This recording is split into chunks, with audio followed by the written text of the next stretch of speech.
In the dead of night, on a riverbank shadowed by the cypress trees of eastern Carolina, there exists a secret most men never speak aloud, a house where the air tastes of decay and whispered deals, where a father's desperation collided with law, blood, and human commerce. Nathaniel Vance inherited more than land when he took Hollowest Plantation.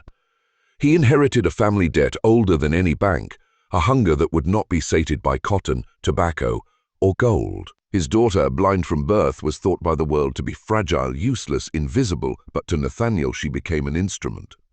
The fields lay in exhaustion, the crops failing under centuries of abuse, yet in that ruin he saw opportunity, not salvation, not survival, control, profit. He would bend the very rules of law and society, manipulate the human flesh closest to him, and rewrite the definition of ownership. The enslaved, already trapped in chains and fear, would become unwilling participants in a plan that could only be described as monstrous. And the child, the girl who had never seen sunlight, was about to become the catalyst for a hidden trade so obscene it would make men pay in gold for what the world refused to name. The story of Hollowest Plantation begins not with violence, but with cold calculation, with a mind that saw everything as property, even blood. Elizabeth Vance grew in a world measured by walls and shadows. Her rooms were shuttered, her life confined to the second floor of Hollowest Plantation, where sunlight dared not touch her pale skin. She learned the house by touch, the curve of the banister, the creak of the floorboards, the echo of her small hands tracing the edges of doors. Ada, an enslaved woman who had once belonged to her grandmother, became her only guide, her only connection to a world beyond wooden walls. Ada taught her to read through, raised letters carved in secret, to count by sound, to mark the passage of days by meals and temperature. Elizabeth's blindness was both her prison and the tool Nathaniel would wield. He visited rarely, always measured, always speaking in tones that suggested duty over affection. "The estate depends on all of us," he would say, never explaining how a blind child could influence acres of failing tobacco and cotton. Neighbors whispered of the locked floors, of cries heard but never seen, of a woman's death unexplained. Margaret Vance's passing had been quiet, her absence barely noted, and so, in a house built on secrecy and debt, a blind girl learned obedience, and the world learned to ignore her. By 1838, Nathaniel Vance's empire teetered on the edge of ruin. The soil of Hollowest Plantation was exhausted, the crops faltering, and creditors circled like vultures over the 470 acres of debt and decay. He pored over faded ledgers, each number a verdict of failure, each line a reminder that the bank would soon claim everything. Land, buildings, even the few enslaved people who remained. And yet in that hopeless calculus, he discovered something most men overlooked. A law buried in a court record decades old, a loophole twisted enough to turn a child into currency. Elizabeth, blind and unmarriageable by polite society, was considered worthless, but Nathaniel's mind saw differently. If a child could be born to her with carefully selected men, documented in the precise sequence of legal papers, the offspring would not merely be his granddaughter, it would be property. A commodity so rare, so shocking, that collectors would pay gold for the right to claim it. Monstrous? Yes, but legality was a shield, and in a society built on slavery, on the exploitation of flesh for profit, the law would bend to the cunning hand willing to manipulate it. Nathaniel's mind raced with the meticulous horrors of his plan. He was a man drowning in debt, but he had found a way to swim through blood and law, to wrest survival from morality itself. Nathaniel Vance did not act alone. The law, medicine, and commerce each had men willing to bend their roles for profit. First came Dr. Ephraim Stokes, a widowed physician and coroner, burdened by debt. His hands, which should have healed, were instead ready to certify false normalcy, to sign the papers that would make the monstrous plan appear lawful. Then came Magistrate Calvin Pritchard, ambitious and trapped by gambling debts, a man who understood that silence and compliance could turn his desperation into advantage. Finally, Thomas Harrington, broker extraordinaire, a man who trafficked in human lives without question, already aware of collectors eager for extraordinary acquisitions. Letters were exchanged, meetings arranged under the guise of mundane consultations, yet each contained an unspoken understanding. They would become architects of a crime draped in legality. Nathaniel explained nothing directly to Elizabeth, Only to these men, whispering terms, contingencies, timing, all cloaked in professional language that concealed the horror beneath. Each conspirator arrived, each signed, each nodded, all fully aware that the next step would demand compliance without hesitation. In Hollowest Plantation, monstrosity was not hidden behind shadows. It was written into contracts, notarized and approved by men who calculated morality as a variable, easily discarded in pursuit of wealth. The stage was set. In May of 1839, Elizabeth's world shifted. No longer confined to her second-floor prison, she was summoned to the formal dining room once a week, a ritual disguised as a lesson in duty. Each step down the narrow staircase was a trial, every creak underfoot a warning. Ada guided her, whispering directions, counting steps, ensuring no misstep betrayed her presence to her father. Nathaniel spoke then, not of kindness, not of comfort, but of obligation, legacy, survival. "The estate depends on all of us," he would intone, eyes fixed on her hands as if measuring obedience rather than understanding. Elizabeth felt fear, confusion, but she learned quickly. Compliance brought safety. The outside world remained abstract. The plantation's failing crops, the silent fields, the distant river, all meaningless compared to the imperatives Nathaniel laid before her. Unseen, the conspirators waited, their letters and promises already in motion. Elizabeth's innocence became a tool, her blindness a shield for their machinations. Step by step, meal by meal, she was molded into a component of a plan more intricate and horrifying than any child could comprehend. And as the plantation slept under the humid Carolina sky, Nathaniel calculated the first of many transactions that would turn family into currency, obedience into profit, and a blind girl into the epicenter of a dark, unspoken trade. Nathaniel's next step was deliberate, precise, and merciless. He reviewed the enslaved people of Hollowest Plantation with the same scrutiny a breeder might use for prized livestock. Physical traits mattered. Height, symmetry, skin tone, health. Intelligence mattered too. Men who could follow instructions without question, whose silence could be bought or coerced. Jacob, tall and strong, with light skin and hidden literacy, became the first. Daniel, quick and sharp-eyed, came next, chosen for both agility and obedience. Isaac, quiet, skilled with his hands, was another, his mind a careful observer that could be trusted to comply. 8 others followed, each selected not for friendship, not for loyalty, but for their utility in a plan that would enslave them in ways their ancestors had never imagined. They were isolated, removed from the quarters of the other enslaved, housed in the main house under the guise of new duties, their bodies and futures being commoditized by a man desperate to save his estate. Food was better, work lighter, privileges granted, all traps. Nathaniel calculated every variable: resistance, suspicion, compliance. Every man became a pawn, every detail meticulously recorded in ledgers no one outside his inner circle would ever see. By the end of selection, Hollowest Plantation was no longer a failing estate. It was a calculated machine of human manipulation, each part in place for a horror disguised as legality. Once selected, the men were no longer seen as individuals, they became instruments of calculation. Each was moved into the main house, separated from friends and family, stripped of familiarity, and placed under the subtle, suffocating control of Nathaniel. Work seemed ordinary at first, cleaning, tending the house, maintaining the gardens, but each task came with observation, scrutiny, and unspoken rule. A glance out of place, a question asked too boldly, a hesitation while following instructions, and consequences followed, subtle at first, but enough to bend will and spirit. Nathaniel did not need chains. Fear, isolation, and dependence were enough. The men learned quickly that compliance was survival. They would eat, sleep, and work in patterns dictated by him, their bodies and movements catalogued as if they were livestock. Their potential future value calculated down to a single pound of flesh. Meanwhile, Elizabeth's routine intersected with theirs only under controlled conditions, a shared room for lessons, measured interactions, each encounter reinforcing obedience, trust, and the invisible power her father held over both her and the men. In Hollowest Plantation, power was invisible but omnipresent. Nathaniel's mind orchestrated each heartbeat, each hesitation, each choice, folding human beings into a monstrous plan with the cold precision of a master strategist. Elizabeth, though blind, began to sense the currents beneath Hollowest Plantation, the weight of control, the pulse of manipulation.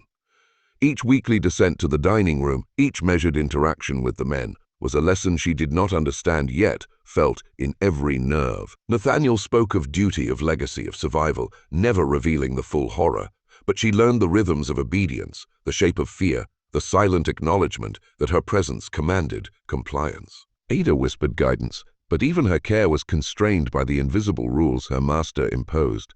The men, Jacob, Daniel, Isaac, and the others, moved around her with quiet tension, their awareness of their roles etched into every gesture. Elizabeth was being trained not just to obey, but to participate in a system that would commoditize flesh and blood. Nathaniel watched, calculated, adjusted. Every meal, every step, every breath was measured, observed, and recorded in his mind. By the summer of 1839, a subtle shift had taken place. Elizabeth's world of shadows and touch had become a crucible. And in that crucible, innocence was being reshaped into compliance, blindness into utility, and a daughter's trust into a mechanism for one of the darkest human transactions ever conceived. By late 1839, Nathaniel's plan moved from theory to execution. Every detail had been scrutinized, every variable accounted for. The letters to Dr. Stokes, Magistrate Pritchard, and Broker Harrington had secured cooperation, ensured silence, and lined the path with legal and financial levers. Elizabeth remained unaware, her world still measured in steps, meals, and whispered instructions. The men selected for the task, Jacob, Daniel, Isaac, and 8 others, were now fully conditioned, their isolation and fear cementing obedience. Nathaniel studied calendars, phases of the moon, harvest cycles, and community rhythms to determine the perfect timing, ensuring no observer could notice, no rumor could take root. The documents, the signatures, the notarizations, all were in place, ready to convert the unspeakable into legal property. Every act, every touch, every movement became part of an intricate choreography designed to create a child whose existence would simultaneously obey the law and defy morality. And in the shadows of Hollowest Plantation, the weight of inevitability pressed down on all who lived there. Fear, obedience, and trust intertwined, binding father, daughter, and men alike into a single machine. When the first act was finally set into motion, no one would speak of it, no one would remember it, yet its consequences would ripple for decades, invisible to the world, yet impossible to erase. The day arrived with the heat of Carolina pressing against the shutters, thick and suffocate. Elizabeth, guided by Ada, descended the familiar 16 steps, each one echoing in her mind like a metronome of obedience. Nathaniel had instructed the men to present themselves precisely. Posture, gaze, demeanor, every detail noted and rehearsed. Jacob entered first, then Daniel, then Isaac, each man following the unspoken rules of compliance, their bodies catalogued in Nathaniel's mind as instruments for a calculated act. Elizabeth sensed their presence, the weight of their scrutiny, the tension in the air, though she could not see. Nathaniel's voice, calm and commanding, filled the room with instruction, teaching her to respond in ways that would appear natural, innocent, obedient. Each gesture, each touch, each word was rehearsed, controlled, documented, not as human interaction, but as a step in a machine designed to produce a commodity. The men understood the stakes. Obedience ensured survival, deviation guaranteed punishment. Elizabeth, blind and trusting, navigated this orchestrated space as Nathaniel guided, shaping every motion, every reaction. In that room, morality was irrelevant. Law and calculation were supreme. Every heartbeat measured, every breath observed, every action a thread in a tapestry of horror that would one day be legally recognized, morally invisible, and eternally damning. As weeks passed, the men became cogs in Nathaniel's meticulously constructed machine. Jacob, Daniel, Isaac, and the others understood the rules, yet unease simmered beneath compliance.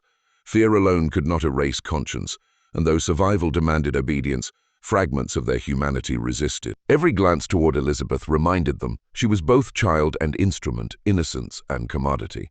Ada moved quietly, carrying meals, speaking in measured tones, aware of the unspoken threat that hung over every action, every word. Nathaniel watched from his study, calculating, adjusting, feeding the rhythm of control, refining the choreography. Silence became a language, gestures a code. The men's obedience was enforced not by chains but by isolation, fear, and the quiet knowledge that deviation meant obliteration of hope. And Elizabeth, trained in steps, touch, and ritual, began to sense the weight of expectation, though she could not name it. Every meal downstairs, every lesson, every measured interaction wove obedience into her very being. The plantation itself became a vessel of control, its walls thick with secrets, its floors echoing with silent fear. Nathaniel's design was unfolding perfectly. Human lives transformed into instruments, innocence repurposed, morality rendered irrelevant, and a single blind girl poised at the center of a horror she could not yet understand. By the winter of 1840, Nathaniel's plan was no longer theoretical. It was a ticking machine. Letters had been sent, promises secured, contracts drafted. Dr. Stokes had certified documents. Pritchard had notarized every necessary clause. Harrington had prepared buyers and commissions. Every movement on Hollowest Plantation, the descent of Elizabeth, the positioning of the men, the careful rhythm of meals and lessons was synchronized with legal deadlines, market conditions, and the arcane logic of inheritance law. And yet within this meticulous orchestration, tension simmered. The men, the only witnesses, understood the gravity of participation. Any slip could unravel the facade. And Elizabeth, unaware of the world outside her shadowed rooms, continued to navigate her measured existence, her trust exploited with precision. This was the moment when obedience became complicity, when innocence became a tool, when law, fear, and greed merged into a single instrument of control. And now for you, listening, there is a choice. Repeat this phrase twice in the comments. I see what they hide, twice. Not as a game, but as a declaration, a symbolic lock on your awareness, a small act of engagement with truths they have long tried to bury.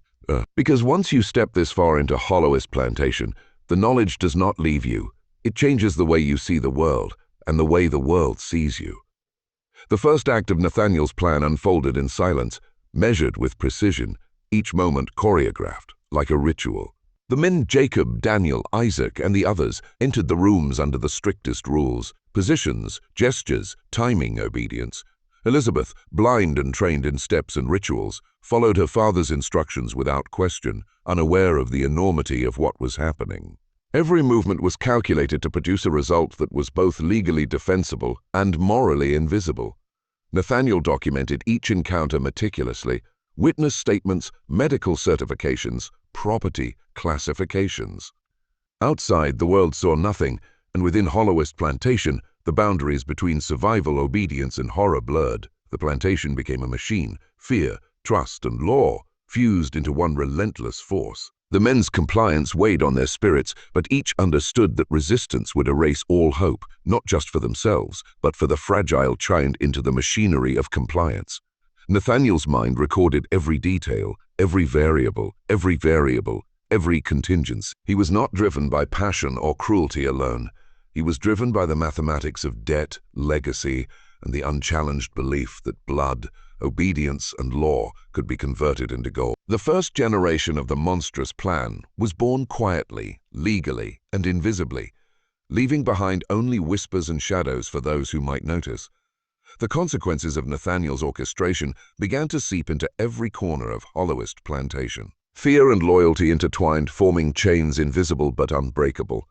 The men moved through their tasks with quiet precision, each step a reminder of the stakes, each gesture a testament to survival. Elizabeth, trained in obedience and ritual, internalized the rhythms Nathaniel imposed, her innocence reshaped into compliance, her trust into a tool for exploitation.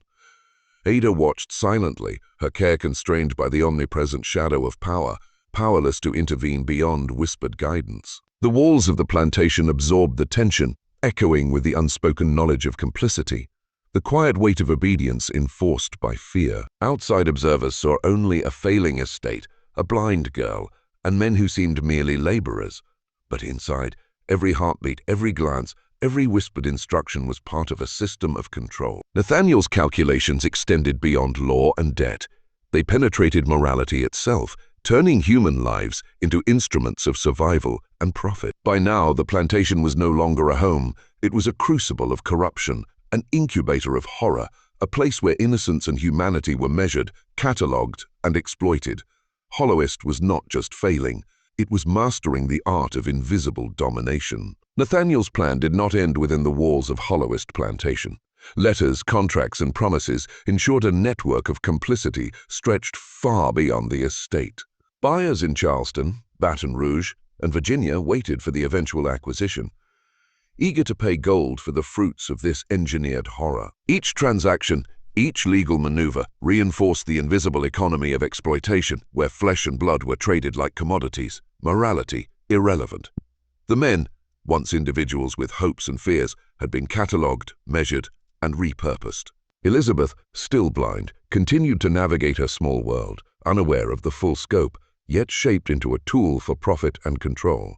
Ada's silent guidance could not undo the machinery of obedience and fear that Nathaniel had built. And as the plantation's debts ebbed and flowed, the horrors continued, hidden in plain sight, invisible to the courts, to neighbors, to the church. History, intentionally obscured, would later erase names, events, and evidence, leaving only whispers in the air, shadows in the fields, and a single, horrifying truth. Power, law, and desperation can transform innocence into currency, and a blind girl into the epicenter of a human calculation so dark it defies comprehension. Those who think the past is distant would be wrong. Its machinery still teaches, still whispers, still waits. Hollowest Plantation did not end with Nathaniel's death or the passing of years. Its shadows lingered in the fields, in the walls, in the very soil where obedience, fear, and exploitation had been cultivated. Elizabeth's life, shaped entirely by control and manipulation, left ripples across generations. Children born into secrecy, families fractured, histories erased. The conspirators' names faded from memory, the gold changed hands quietly, and the world outside remained oblivious. Yet the estate's lessons endure. Power thrives where morality is optional, fear is currency, and law can be bent to serve the ambitions of the ruthless. For you listening now, this is more than history. It is a mirror reflecting what men can do when desperation merges with calculation, when trust is weaponized, when innocence becomes a tool. Hollowest Plantation is a warning, a testament, a forbidden truth. Remember the steps, the rules, the invisible chains. Understand the machinery of control and the darkness that men are capable of constructing. And as you leave this story, carry it like a shard of glass, painful, piercing, illuminating. The past is not dead.